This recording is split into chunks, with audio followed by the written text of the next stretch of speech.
सभी को नमस्कार। मैं T R Rathore, training and placement officer, triple I sir government polytechnic Jodhpur.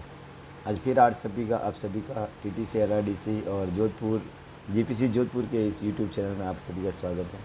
जैसा भी आप सबको पता है कि लॉकडाउन के दौरान जो है हम आपको आपके सब्जेक्ट से रिलेटेड जो है बहुत सारे अच्छे वीडियोज़ हैं वो आपको भिजवाए जा रहे हैं। जैसा कि हम पिछले काफ़ी वीडियोस से जो है बेसिक फंडामेंटल्स ऑफ इलेक्ट्रॉनिक्स में रेजिस्टेंस, कैपेसिटर्स, इंडक्टर्स के ऊपर बात करते करते फ्रीक्वेंसी फंडामेंटल्स पे किया और टीवी के ऊपर भी कुछ फंडामेंटल्स पे करने किया।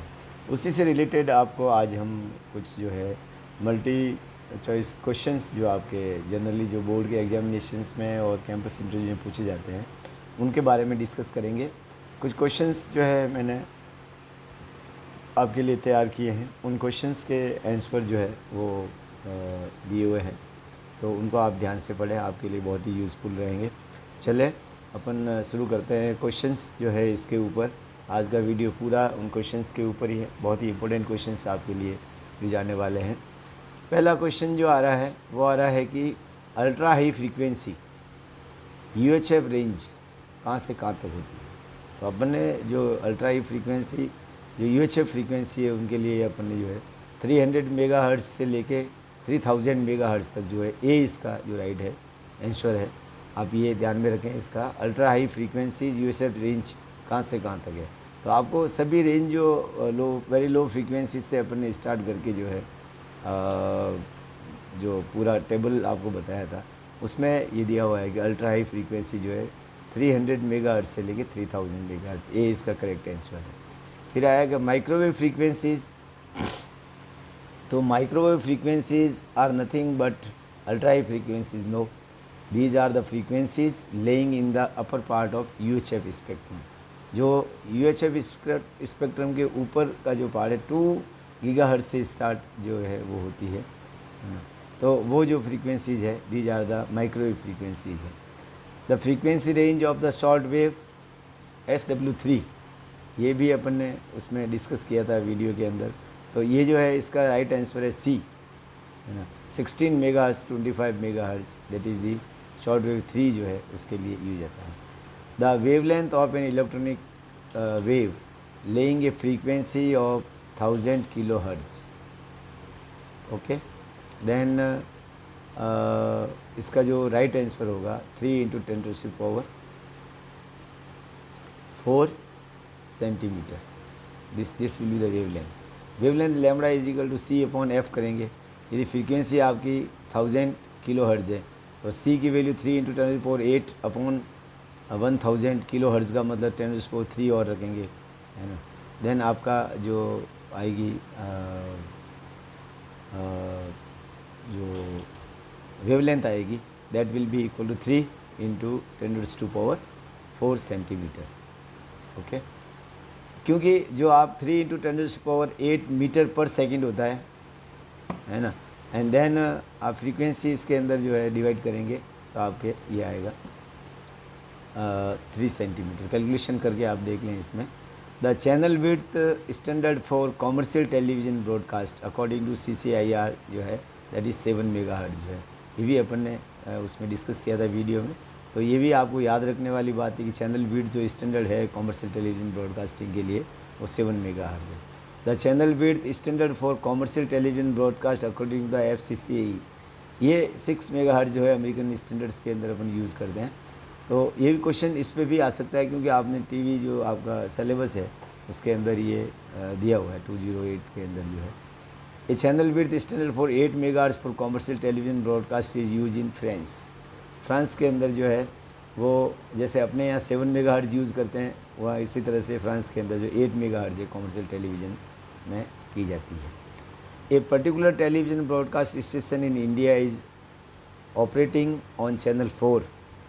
The sound carrier frequency of the transmitted signal is 67.75 megahertz. That will be the correct answer, है ना। ये भी आपको चैनल 1, 2, 3, 4 है सब के लिए अलग अलग अपन निकालते हैं फ्रीक्वेंसीज। तो ये भी आप निकालेंगे फार्मूला जो आपने दिया हो उससे, तो 67.75 मेगाहर्ट्ज़ है वो आएगी इसमें। Intermediate frequency for commercial radio broadcast in India is 455 kilo hertz. ये इंटरमीडिएट फ्रीक्वेंसी आपको हमेशा याद रखनी है। रेडियो ब्रॉडकास्टिंग में इंडिया के लिए जो IF जो रखी जाती है, इंटरमीडिएट फ्रीक्वेंसी मतलब IF, that is 455 kilo hertz. ये हमेशा आप रेडियो पे सुनते भी होंगे, है ना, 455 किलो हर्ट्ज़ है। Sound IF in television system is always less than the picture IF, ठीक है।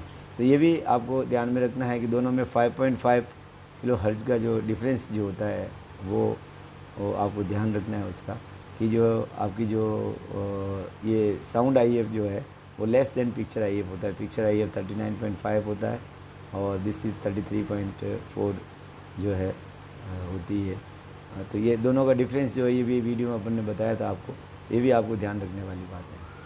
आगे आता है picture IF in a television system according to CCIR standard is 38.9 megahertz, और वो कितनी होती है 33 जो आपकी पिक्चर IF जो है वो 38.4 मेगाहर्ट्ज़ और साउंड IF होती है 33.4 मेगाहर्ट्ज़।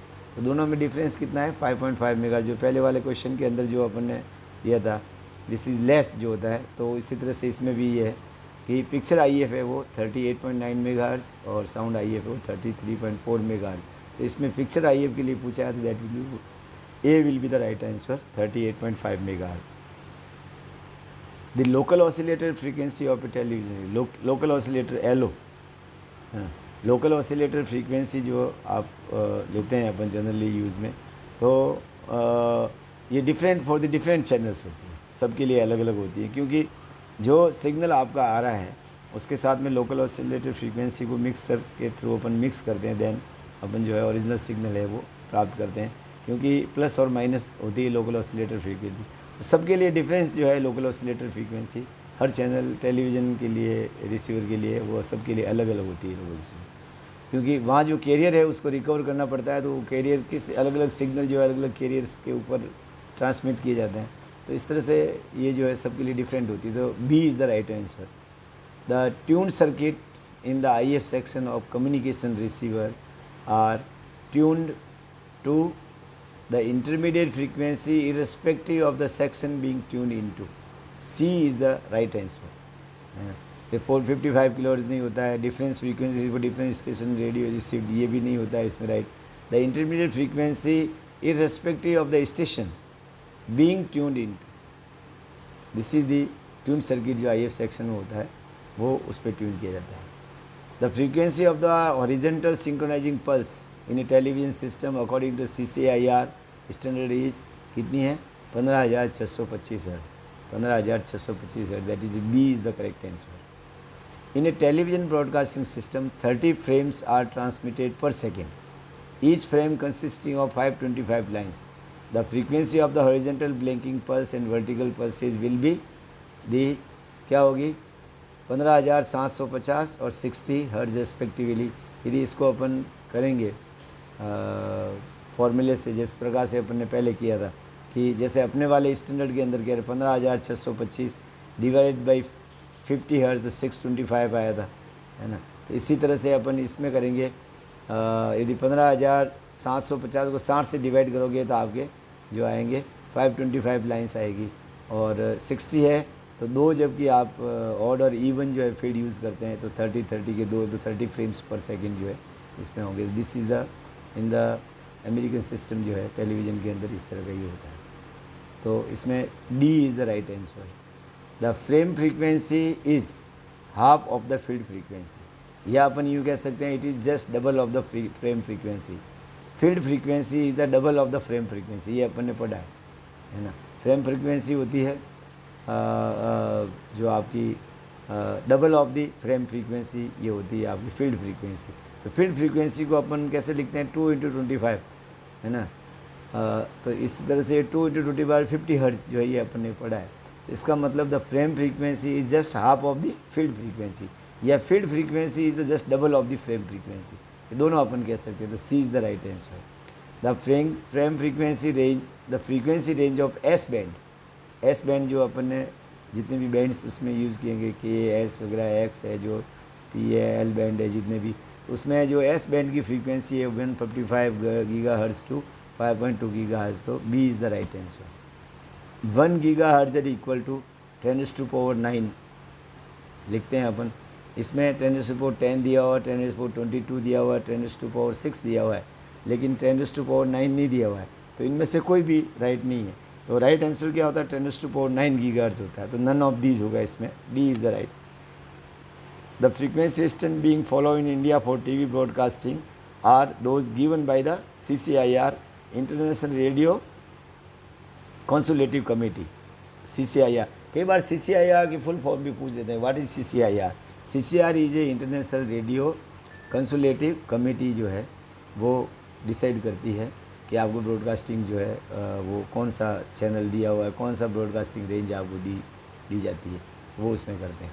तो ये सभी क्वेश्चन जो आपको दिए गए हैं, ये सभी आपके जो बोर्ड एग्जामिनेशंस के लिए और आपके इंटरव्यू वगैरह जो कैंपस में उनके लिए और आगे भी आपके लिए बहुत काम आएंगे।